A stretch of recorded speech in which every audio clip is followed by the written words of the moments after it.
皆様ご視聴ありがとうございます。今私はネパールの首都カトマンズに滞在しております。それで今回なんですが、ネパールでのね、滞在を終えてですね、これから日本に帰ります。今回ですね、初めてネパール航空を利用して日本にね、帰ってみようかなと思っておりまして、最近だとね、私、この移動のレビューとか飛行機レビューっていうのはあんまやってないんですけど、このネパール航空はね、このネパールと日本でしか飛んでないので、基本的にネパールに行かないと乗らないわけですよ。なんで、思い出作りということで今回ね、ネパール航空利用するのと、直行便で東京にね、帰れるというのもね、めちゃくちゃ便利です。ご存知の通りね、その動画で先に上げてると思いますが、ネパールは今ね、革命が起きてちょっと混沌とした状況の中でも、ネパールの国営の航空会社なんですが、飛ばしてくれてるということなんで、運休もせずにね、これはちょっと乗ってみようというふうに思いました。おそらくね、このネパール航空を使わない場合だと、行きに私乗ってきたんですけど、タイ航空でバンコクに行ってから日本に帰るとか、シンガポール航空でシンガポール経由で帰る、もしくは中国経由。で、一番近いのはね、このカトマンズからで言うとデリーなんですよ、インドの。デリーに行けばですね、ANA も JAL もエアインディアもあるんで、東京、サクッと行けると思いますが、今回ですね、成田空港行きなんですけども、ネパール航空で、しかもね、ビジネスクラスを取りました。で、今回ちょっとこの動画のね、流れをちょっと話すと、まず最初にね、日本から上海行って、広州行って、ベトナムのハノイ行って、バンコク行って、カトマンズに来たんですよ。で、全行程ね、エコノミークラスで、予約してたんですが、で、最後ね、ちょっとインボラで、バンコクからネパールだけタイ航空のビジネスになったんですが、全部エコノミーで安いやつで来たんで、最後だけちょっと贅沢しようかなということで、ネパール航空、あと思い出作りのために取りました。で、ビジネスクラスね、片道ね、これ結構高かった。片道ね、17万円します。なんでね、結構、奮発したんですけど、で、時間がね、夜の22時30分発で、東京成田空港に朝8時半に着陸ということで7時間のフライトです。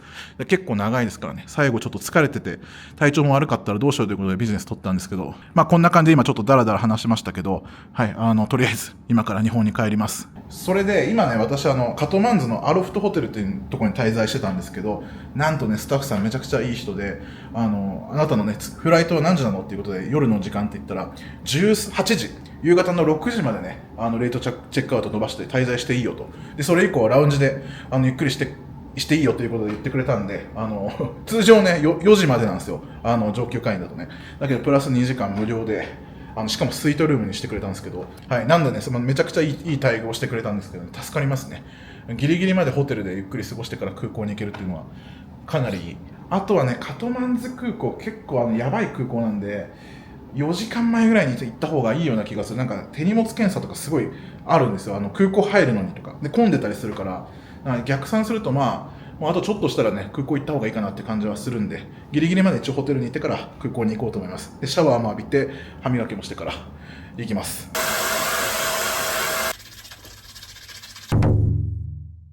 ということで、ご丁寧にラウンジでチェックアウトでした。ラウンジもね、ギリギリまでいていいよって言われましたけど、そんなにいてもって感じなんで、なるべく早めに空港に移動したいと思います。ということでチェックアウトしまして、今、呼びました。配車アプリで車を。全部ね、なんかエスコートしてくれるんですよ。さすが、この街きっての高級ホテルなんで、アロフトホテルが。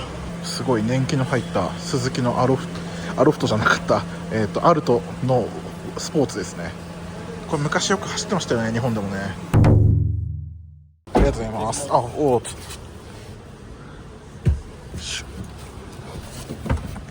まさかの助手席でした。バイバイ、Thank you。ありがとう。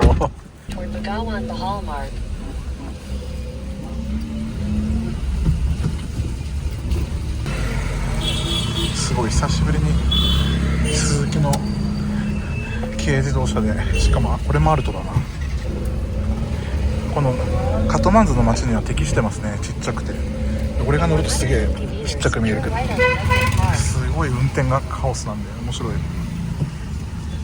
空港まではね30分ぐらいですかね。これで配車アプリで530ルピーです。なんで行きはね、流しのやつで1000ルピー払ったんですけど、やっぱ安いね。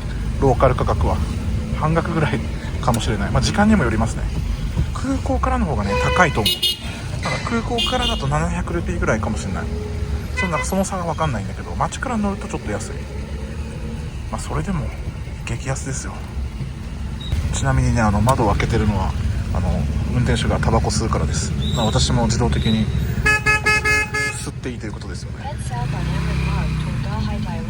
結構カオスですね。夜も交通量多いな。この辺やっぱり多いとこですね。どうやってこのタイミングで突っ込んでいくのかが面白いんですよね。無理やり入ってくるんですよ。信号とかもないから。いいですね。こういう感じこそ異国感がある。タイとかじゃここまでくしゃくしゃじゃないもんな。あ、ここで U ターンするんだ。すげえな。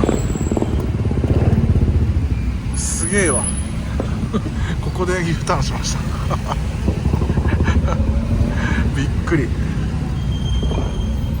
いね、なんかアトラクション的な感じです。ぶつかりそう。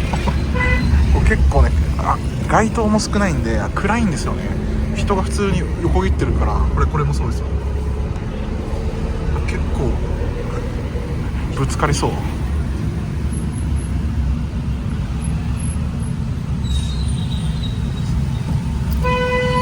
躊躇なり割り込みとパッシングと、さあ行くんですね。これで来てるけど超ギリギリ。皆さんこういうシーン好きでしょ。いいですね。ドライバー笑ってますよ。これが動画撮ってるから。ここ最近で一番事故りそうだな。結構今やばい時何回かあったな。この運転手超運転荒いわ。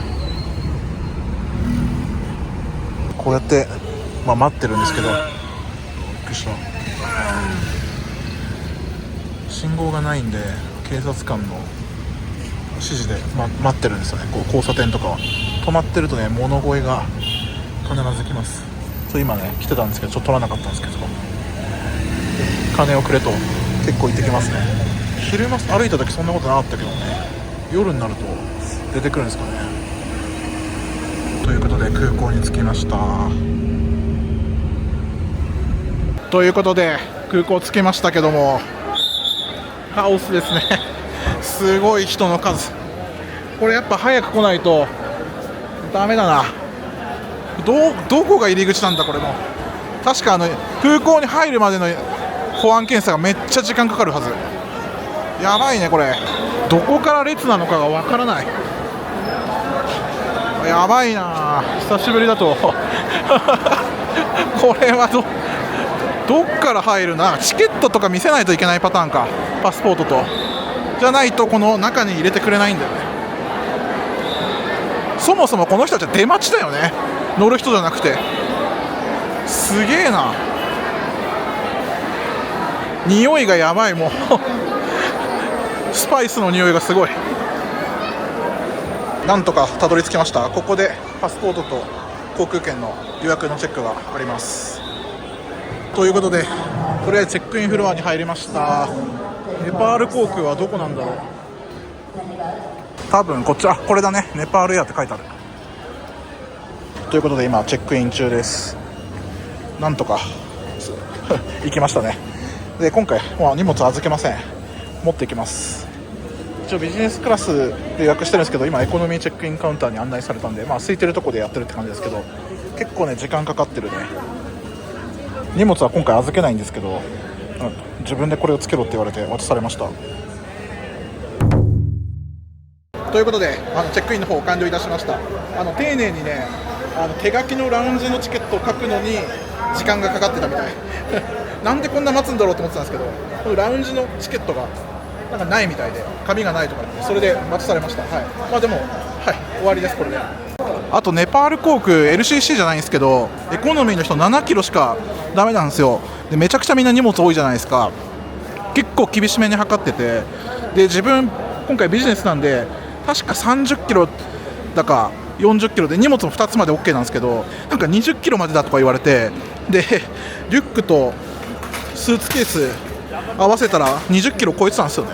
だからなんか減らせとか言われて、これどうやって減らすんだろうみたいな感じで、水はこの後没収されるからいいんですけど、減らしようがないんだけどって言ったら、じゃあいいよって言って通してくれたんですけど、結構厳しいですね。みんなねそれで時間かかってるわ。はい、じゃあ出国します。もう行きます。動画の途中ではございますが、少しばかり広告をお許しください。毎度おなじみ NordVPN の宣伝です。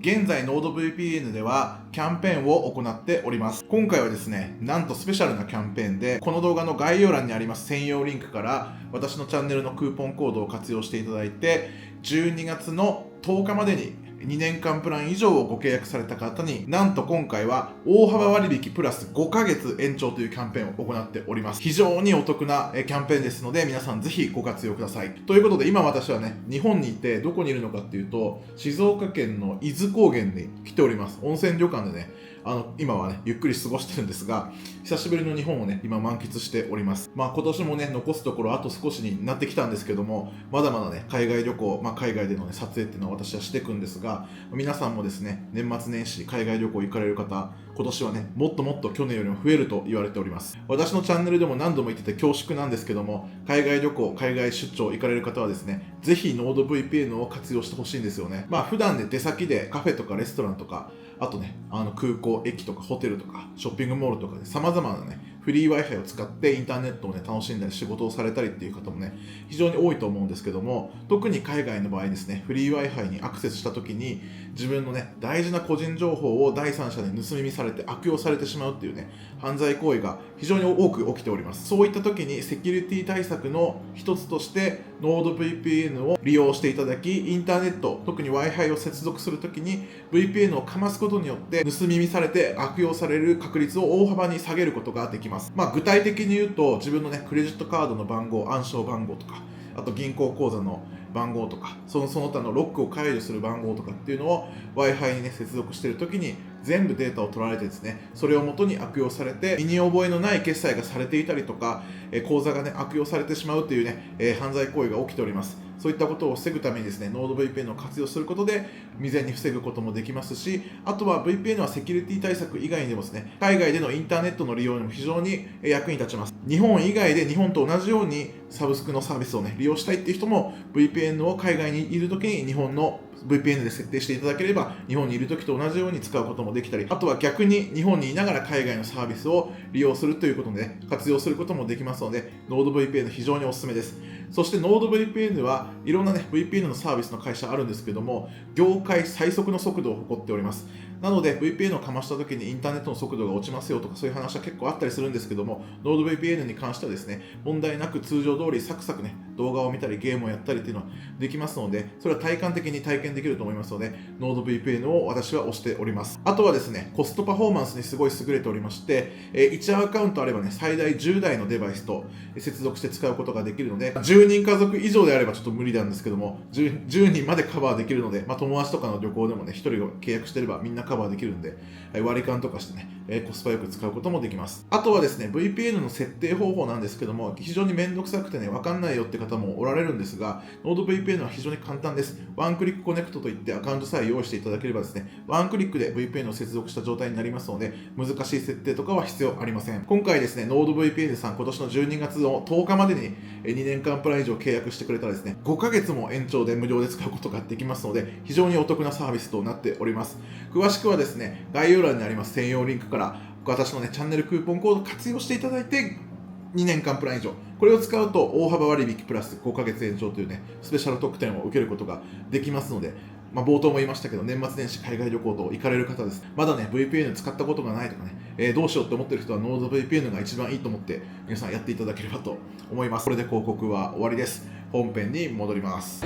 保安検査に行くまでにパスポートチェックが3回ぐらいある。厳重ですよね。確かでも昔やってるからね、自分も通った道だとは思うんですけど。ということで出国が終わったらなんか警備員に連れてかれて、ラウンジの案内か。Thank you。OK。保安検査受ける前にラウンジがあるんだね。この出国した後に。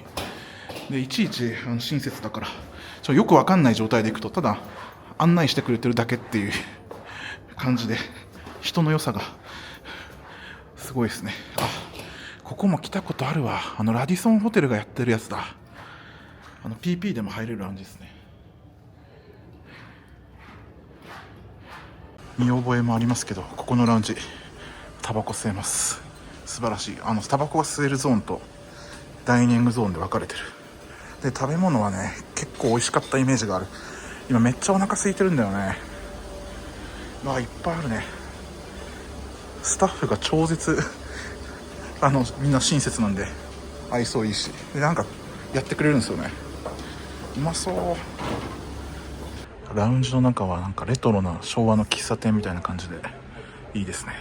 で食事も温めてくれたのもあるし、自分で取るやつもあるし、でドリンクは全部ね持ってきてくれますね、席まで。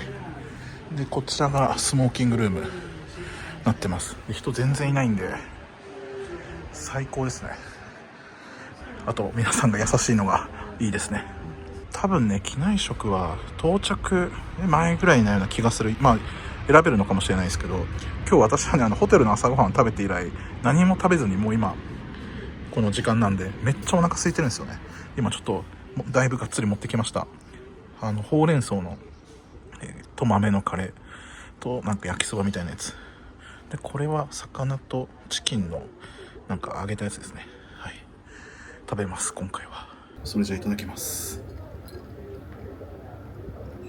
ここのラウンジの食事はホテルが作ってるから美味しいでしょう。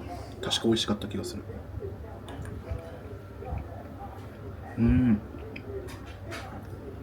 美味しいこのほうれん草カレー。さすがにねネパールとかインドで生野菜は一応避けるんですけど、こういう焼いてある野菜が結構あるんでつかめない。いいですよね。いやマジでねこのラウンジ最高ですよね。こんな座って誰もいないところでタバコゆっくり吸えるなんて一番いいわ。ただ乗る前とかには何もないんだよねきっとね。もう保安検査最後のやつ受けちゃうとギリギリまでいいよ。ちなみに先ほども言ったんですけど、今回ねネパール航空片道でカトマンズから東京成田空港ビジネスクラスで16万8000円です。でマイルとかも何にもたまんないんだよね。それがちょっと痛いので実績にならないというか修行者目線で言うとね、せめてなんかコードシェアかなんかでなんかつけれたらよかったんですけど何にもないんですよね。それが痛いな。ここ最近で買った航空券の中で一番高い金額ですよ私。中国でビジネスクラスとか結構乗ってますけど、動画の中であれめっちゃ安いですからね。国内線とか近距離のやつで。そう TG も結構安いですね。日本からだとちょっと高いですけど、他の近くから乗ると安かったりするんですけど、今回ネパール航空16万8000円ですからね。他のね皆さんがよく見てるチャンネルとかだと100万200万ってやってると思いますけど、私にとってはちょっとこうマイルでもないですしね、でかいなと思いました。久しぶりにちょっと贅沢だなと思いましたね。それじゃあ保安検査を受けてゲート行きましょう。ということで保安検査抜けまして制限エリア入りましたけど、もう眠いわ。そうだ今思い出したけど、ネパールのお金どうしようかな。確かネパール以外で両替確か厳しかった気がするんで、使い切るか両替しないといけないな。すごい人がいっぱいだ。もうここ来ちゃうと何にもないね。タバコも吸えないですね。両替所ないな。しまったな、やっとけよかった。ここのお土産屋でなんか使い切るしかないか。成田空港できるんかな両替。今ネットで調べたけど、やっぱり成田空港ってか基本的に他の国でルピーの両替はね、多分インドとかぐらいしか周辺国じゃないと厳しいね。なんでこれ今持ってても次ネパールに来るんだったらいいけど、来なかったらもうこれ紙くずですね。そうで、しかも9000ルピーぐらい余ったんだよね。1万5000円ネパールに着いた時にキャッシングで1万5000ルピーを下ろしたんですよ。でネパールね物価安くて全然使わなかったんだよね。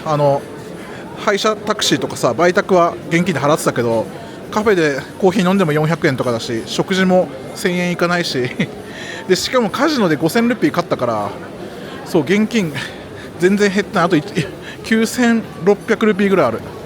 どうしよう。なんかめっちゃ並んでるしな、レジ待ちでそれも並ぶのめんどくさいな。お菓子か、チョコ買ってもな。紅茶か。あとどうしましょう。あとはこの民族衣装しかないな。これいくらするんだろう。あとマニ車か。これ買ったしな。このちょっと大きめなマニ車が8900ルピーだ。買おうと思えば買えるな。どうしよう。何にも欲しいものがないな。このお香とか、ミントティーいらねえな。今聞いたらこのネパールコーヒーがこのなんか上等な入れ物が入ってるんですけど、これで3000ルピー。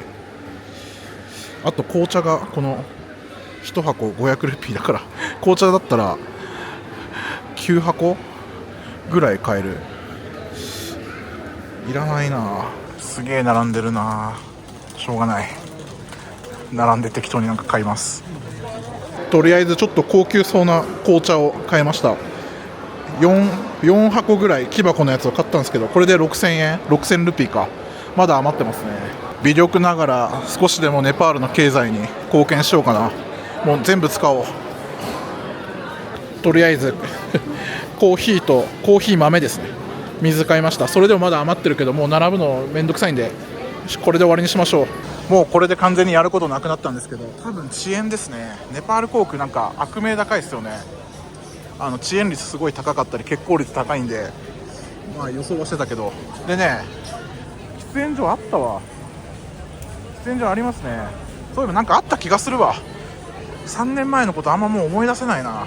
一番奥にタバコマークあるんで黙々はできる。もう全然いい。それでタバコが捨てるだけでいいわ。あとね10分で搭乗開始なんですけど、搭乗ゲートまだ決まってなくて成田の表示がないです。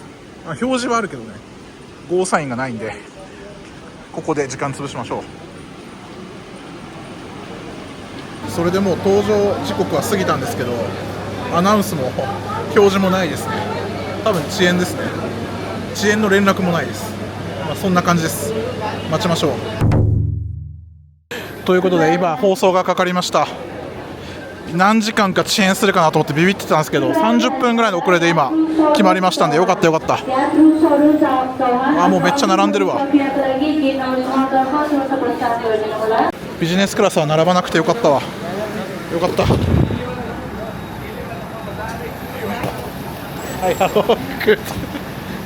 皆さんね、ノリはいいんですよね。すごいニコニコしてて何でもいいんですけど、結構やることは遅いですね。ちょっとね、日本に帰ってからやらないといけないことがいくつかあって、ネパール航空ね選んだの結構ギャンブルだったんですよね。遅延やばいっていうのは知ってたからどうしようかなって思ったけど、まあこれぐらいだったらいいんじゃないかな。遅れるは間違いないと思います。遅れるとは思うんですけど、大丈夫だと思います。おそらく皆さんね、成田行きなんで日本に行く人たちだと思うんですけど、どういう気持ちで行くんですかね。もう仕事のあれでもうバッチリもう意気込んでいくのか、学生さんなのか、旅行でっていうのはネパールの収入から考えても多分結構厳しいんじゃないかなと思いますからね。富裕層だったら別ですけど、しかもこういう状況ですからね。革命起きた後で、ちゃんと飛行機がネパール航空飛ぶっていうのもすごいなと思いますし、日本人全然いないわ。前回の動画でもねナレーションで説明したと思うんですけど、結構ね厳しいんですよ、ネパールの経済状況。10人に2人が仕事ないっていう状態で、借金して日本に出稼ぎに行くとかみんなやってると思うんで、そういう話を聞くとね、日本も今いろいろ大変な状況であるけど恵まれてるなと思いますよね。ちらほら日本語が聞こえてきたんで、日本人の方何名かおられますね。ほとんどネパール人ですけど、あれですね、日本に帰った後ちょっとインドカレーの店行ってみたいですね。ネパール人がやってるところがほとんどだと思うので、あれたまに食べると美味しいですよね。今回日本で食べるようなやつではないんですよ。こっちのやつだからこれはこれで美味しいんですけど、ネパール風のやつがね、日本のナン美味しいですよね。あれね、こっちの人は食べないと思うんですけど、かなりぎゅうぎゅうパンパンですけど、このカトマンズの空港は全部置き止めなんですよね。バスで移動するか歩いていくかみたいな。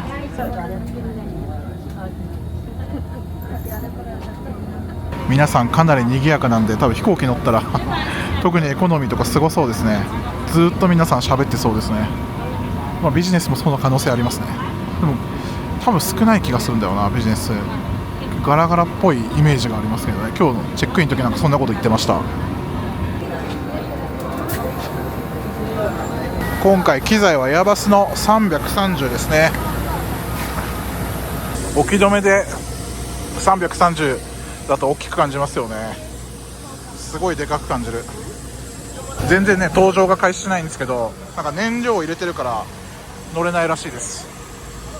荷物持ってると結構厳しいですね。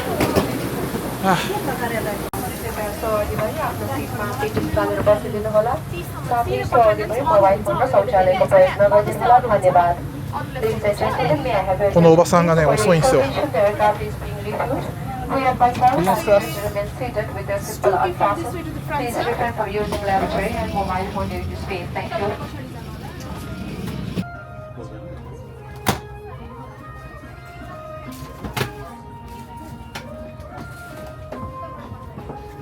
はい、ビジネスクラスは2列2列2列のやつですね。結構古くはないけど個室じゃないんで残念っていう人もいると思うんですけど、でもこの前はすごい広いタイプですね。はい、ビジネスクラス席少ないな。席数はそんな多くない、18席ぐらい。今回窓側取りました。あとはアメニティですね。多分もう開けないです。はい、このまま持って帰ります。歯ブラシとかアイマスクが入ってる感じかな。であとは、クッションとブランケットあります。今おしぼりもらいました。日本人の人もね、僕を含めて3人ビジネスクラスに乗ってますね。あとはネパール人が3人、6人ぐらいしかいないですね。もうあとはゆっくりするだけですね。これは最後ビジネスクラス選んでよかったかもしれない。疲れが結構溜まってきてるピークだからね。多分隣はね来ないと思う。これは快適に行けそうですね。機材はエアバスの330ダッシュ200ですね。一応ですねスリッパもありました。これ前に広いのはいいですね。横はね狭くはないですけど、個室タイプよりかは広くはないですね。これアルコールシートかなとウェルカムドリンク来ました。リンゴジュース一択です。皆さんこれしかないみたいです。いただきます。なんかね雰囲気はスリランカ航空に似てる気がする。なんと横にちっちゃな子供を連れたお母さんが来ました。私の横ドンピシャですね。さすがだわ。必ず来る。他空席あるけど俺の横にぴったりと今子供を連れたお母さんが来ました。お母さんが子供をこのビジネスクラスの中で裸にしておむつを替えてます。やばいねさすが。On behalf of Valley Airlines and all the crew members on board, would like to welcome you on the 4332 Narita.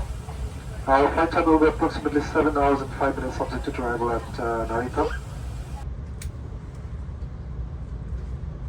नारितासम्मको उडान समय 7 घण्टा र 5 मिनेटको हुनेछ। आफ्नो सुरक्षाको लागि सबै सामानहरूलाई माथिको सामान कक्षमा अथवा आफ्नो अगाडिको सिटको मुनि राखिदिनुहोला। मोबाइल फोनलाई फ्लाइट सेफ मोडमा राखिदिनुहोला। साथै यो उडान धुम्रपान निषेधित भएको जानकारी गराउँदछौँ। 離陸時間は過ぎまして30分ぐらいもう遅れてますね。いつ動くのかな。 Namaste ladies and gentlemen, welcome on board Nepal Airlines. नमस्कार, नेपाल वायुसेवा निगमको यस उडानमा हार्दिक स्वागत गर्दछौँ। उडान नियम अनुसार हामी यहाँहरू समक्ष सुरक्षा सम्बन्धी जानकारी गराउँदछौँ।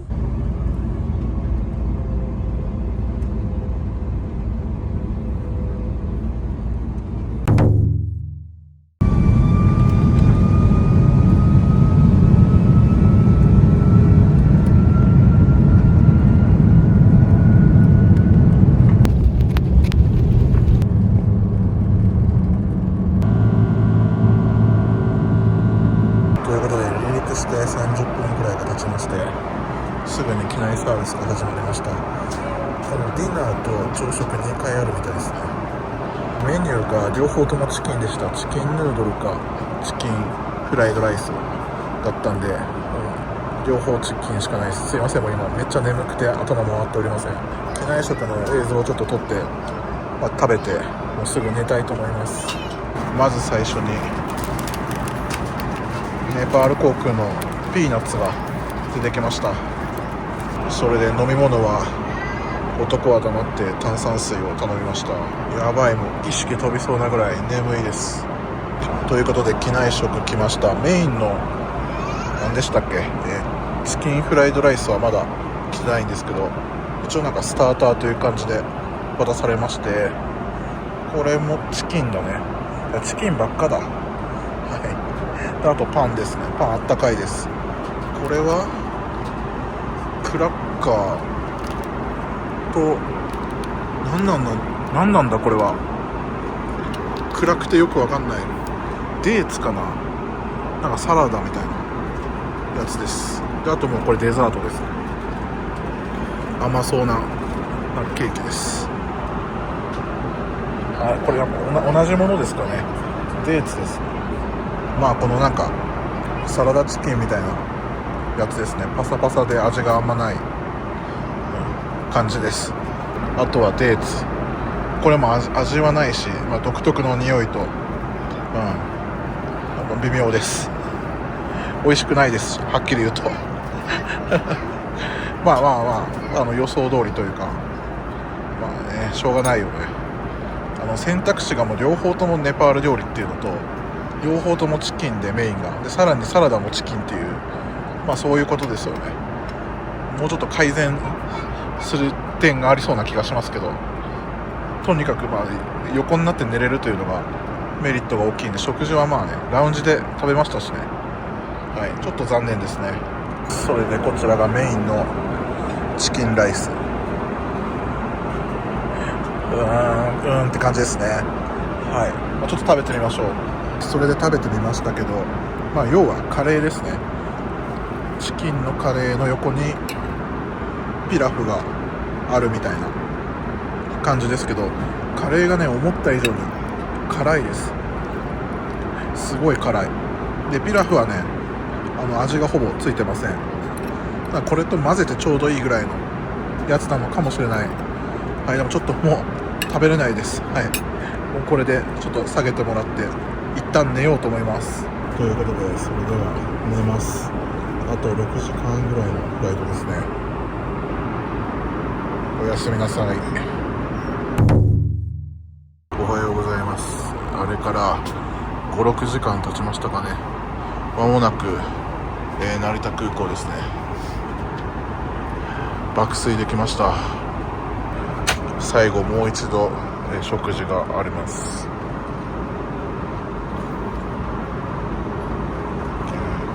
到着前の、軽食というか朝ごはんですね。なんかサンドイッチが出てきました。マップを見ると今名古屋ぐらいなんですけど、結構ギリギリですね。これもまたチキンですね。全部チキンだな。チキンサンドイッチ。やっぱりこのシートは一見あんまりなんか個室とかじゃないからね、しょぼそうに思えるんですけど、前がすごい長いのと結構フルフラットになるんで、寝るのにはいいですね。体を横にしたり斜めにしたりしなくてもまっすぐ垂直で寝れるんでね、結構体力回復しましたね。一回も起きなかったな、CA さんに起こされるまで。いや、よかった。なんか久しぶりにこれ飛行機の中でもね、結構私あんま寝れないんですけど、ビジネスクラス乗ったとしても今回は爆睡できましたわ。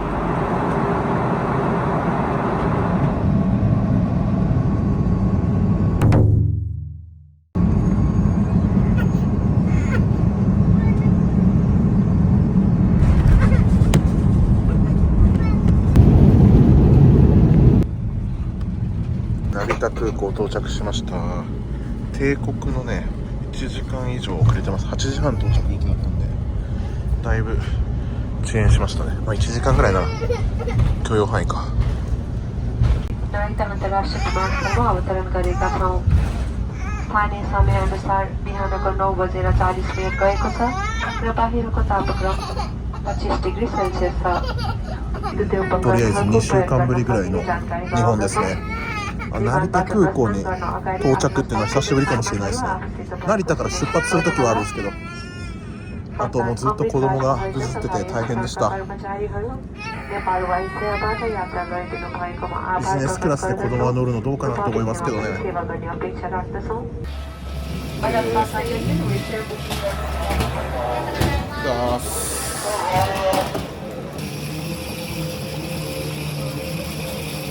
ということで成田空港到着しました。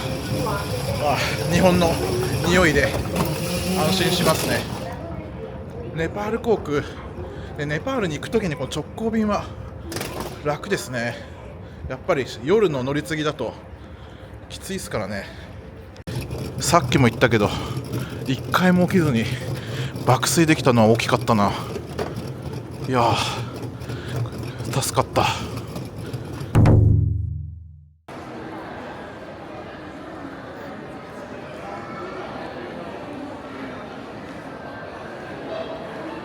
ということで成田空港到着しました。今回こんな感じでですね、ネパール航空初めて乗ってみて、直行便でカトマンズから東京にね、日本に戻ってこれるっていうのはすごい便利だなと思いました。食事とかサービスはね、正直っていう感じです。いまいちです。だけど席は良かったですよ。であと時間短縮はすごい慣れますよね。乗り継ぎしなくていいんでね。今回ビジネスクラスで16万8000円、結構高かったんですけどね。乗ってみました。そんな感じでこの動画を終わりたいと思います。皆さんよろしければ感想をコメント欄に書いていただいて、高評価とチャンネル登録もよろしくお願いします。ご視聴ありがとうございました。